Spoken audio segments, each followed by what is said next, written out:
Let's be honest, living in a small apartment can sometimes feel like living in a Tetris game.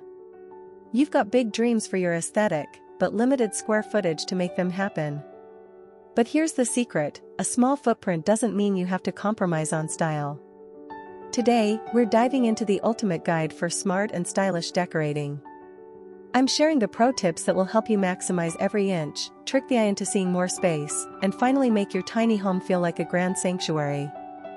Let's get started. Rule number 1, in a small space, every piece of furniture needs to earn its keep. If a piece only does one thing, it's taking up too much real estate. Look for double-duty champions. Think storage ottomans that hide your cozy blankets, or a nesting coffee table that expands when guests come over but tucks away when you're solo. And don't underestimate the power of a drop-leaf dining table. It's a desk by day and a dinner party hub by night.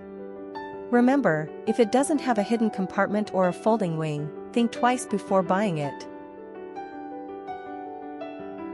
When you run out of floor space, look up. Most people forget that their walls are prime territory. Floating shelves are your best friend, they keep the floor clear, which creates an airy feel. Another pro tip? Hang your curtain rods higher and wider than the actual window frame. This draws the eye upward and creates the illusion of soaring ceilings. Whether it's vertical bike racks or floor-to-ceiling bookshelves, taking your decor to the top makes the room feel massive.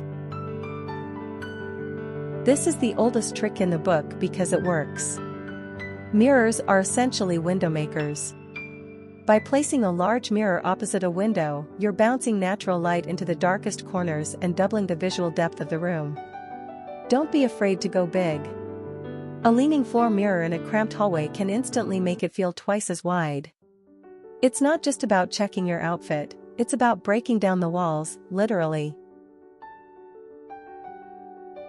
Here is a designer secret you might not know: see the floor. Bulky furniture that sits flat on the ground acts like a visual roadblock. It makes the room feel heavy and cramped. Instead, opt for leggy furniture. Pieces with exposed legs, like mid-century modern sofas or slender side tables, allow light and sightlines to pass underneath them. When your eye can see more of the floor, the brain perceives the room as being more spacious. It's all about maintaining that visual flow. Living small doesn't mean living cluttered. It's about being intentional with what you bring into your home and using a few clever tricks to let the space breathe. Which of these tips are you going to try first? Let me know in the comments below.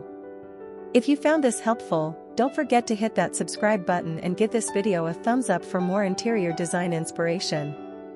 Thanks for watching, and happy decorating!